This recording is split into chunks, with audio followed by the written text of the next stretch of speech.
அனைவருக்கும் வணக்கம். 12th மேக்ஸில் இம்பார்ட்டன்ட் PYQ பார்க்குறோம். ஸோ அதில் 9th one, find the value of dy by dx at theta equal to pi by 4 if x is equal to y is equal to ரெண்டு time கொடுத்துருக்காங்க. So இது parametric ஃபார்மில் solve பண்ணணும். First X மட்டும் எடுத்து எழுதிக்கிறேன். X is equal to a e power theta into sine theta minus cos theta. So இதை differentiate பண்ண என்ன ஆகும்? dx by d theta is equal to uv மெத்தடில் டிஃப்ரென்ஷியேட் பண்ணுமா? இது u, இது v. ஸோ இப்போ யூவை அப்படியே வச்சுக்கலாம். அதாவது a e பவர் தீட்டா அப்படியே வச்சுக்கிறோம். இதை மட்டும் டிஃப்ரென்ஷியேட் பண்ணுறோம். சைனை டிஃப்ரென்ஷியேட் பண்ணால் காஸ் தீட்டா மைனஸ் காசை டிஃப்ரென்ஷியேட் பண்ணால் மைனஸ் சைன் தீட்டா வரும். Minus into minus plus sine theta. ஓகேவா? ப்ளஸ் இப்போது a power a e power தீட்டாவை டிஃப்ரென்ஷியேட் பண்ணால் ஏ இ பவர் தீட்டா அப்படியே இருக்கும். அகைன் இந்த சைன் தீட்டா மைனஸ் காஸ் தீட்டாவை அப்படியே வச்சுக்கிறோம். சரிங்களா? நல்லா கவனிங்க. இங்கே பிளாக்கில் இருக்கிறது மட்டும் டிஃப்ரென்ஷியேட் பண்ணது. இங்கே ஏன்றது கான்ஸ்டன்ட் அப்படின்றதுனால நம்ம டிஃப்ரென்ஷியேட் பண்ணல. ரெண்டு டைம்லையுமே டிஃப்ரென்ஷியேட் பண்ண மாட்டோம். ஓகேவா?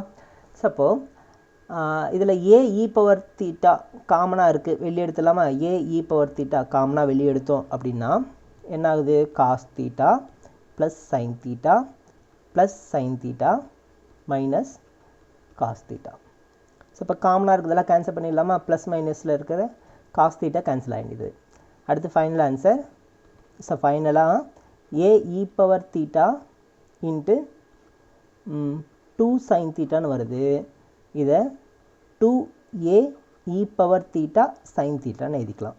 இது dx பை d தீட்டாவோட வேல்யூ.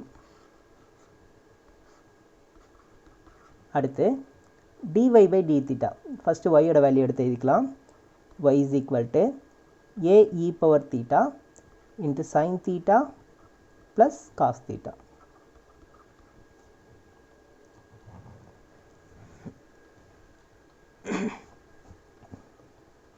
இப்போ dy பை d தீட்டா கண்டுபிடிக்கலாம். a e பவர் தீட்டா அப்படியே வச்சுக்கிறேன். ஸோ சைன் தீட்டாவை டிஃப்ரென்ஷியேட் பண்ணால் காஸ் தீட்டா, காஸ் தீட்டாவை டிஃப்ரென்ஷியேட் பண்ணால் மைனஸ் சைன் தீட்டா ப்ளஸ் ஏவை அப்படியே வச்சுக்கலாம். இ பவர் தீட்டாவை மட்டும் டிஃப்ரென்ஷியேட் பண்ணுறோம். இ பவர் தீட்டா அப்படியே தான் வரப்போகுது. இங்கே sine theta plus cos theta அப்படியே இருக்கட்டும். இப்போது ஏ இ பவர் தீட்டா காமனாக வெளியே எடுத்தோம் அப்படின்னா என்ன ஆகுது பாருங்கள்? Cos theta minus sine theta plus sine theta plus cos theta. So இந்த plus sine theta minus sine theta cancel ஆகிடுது. நமக்கு a e power theta into 2 cos தீட்டான்னு கிடைக்குது. ஸோ இதை 2a e power theta cos தீட்டான்னு எழுதிக்கலாம். இப்போது நமக்கு dy பை dx தான் வேணுமா? ஸோ இப்போ என்ன பண்ணுறோம்? இது ரெண்டுத்தையும் டிவைட் பண்ணுறோமா? dy by d theta divide by dx by d theta. So இது equation number 2. So 2 divide by 1. ஓகேவா? ஸோ இப்போ 2a e power theta cos theta divided by 2a e power theta sine theta.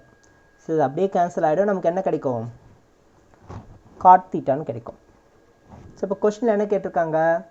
dy by d theta at pi theta equal to pi by 4. Suppose at theta is equal to pi by 4, dy by dx is equal to cot pi by 4. So cot pi by 4 ஓட value 1. So இதுதான் நமக்கான final answer. Okay, thank you.